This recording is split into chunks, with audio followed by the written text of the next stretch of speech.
2017 में, मार्च 2017 में जब हम लोगों ने शासन की बागडोर संभाली थी, हर एक विभाग में पद खाली पड़े हुए थे। अकेले उत्तर प्रदेश पुलिस में ही 1,64,000 पुलिस कार्मिकों की भर्ती की प्रक्रिया को हमने 6 वर्ष के अंदर पूरा किया है। 1,64,000, अनुमान कर सकते हैं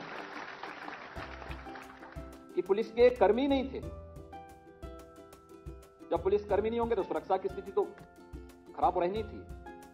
पीएसी जो सांप्रदायिक दंगों को रोकती है, हर एक उस समय जब भी प्रदेश की सुरक्षा पे किसी ने सेंध लगाने का प्रयास किया, उन बहादुर जवानों ने सदैव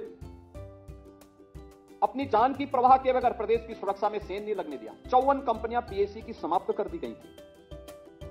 भर्ती नहीं हो रही थी, क्योंकि भर्ती की प्रक्रिया चाहे वह शिक्षा का हो, चाहे वह सुरक्षा से जुड़ी हुई हमारी पुलिस महकमे का हो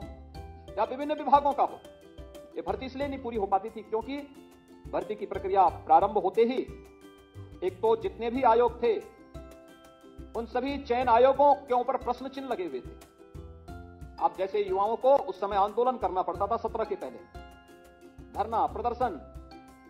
दुर्भाग्य से कुछ युवाओं को आत्महत्या तक करनी पड़ी थी क्योंकि चयन की प्रक्रिया पारदर्शी नहीं थी, ईमानदारी पूर्वक नहीं थी, भाई भतीजेवाद का बोलबाला था, पैसे का लेन देन होता था।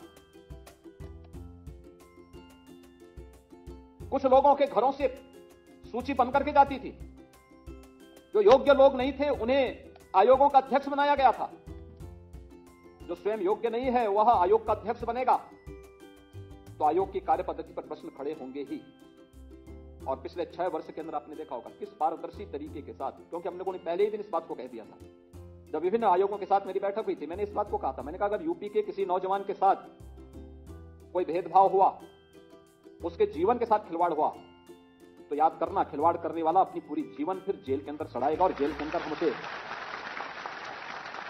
इस स्थिति में पहुंचाएंगे कि आने वाले समय में फिर वह उसके खानदान का कोई व्यक्ति सेवा में, शासकीय सेवा में या किसी इस प्रकार के आयोग में आने का फिर साहस नहीं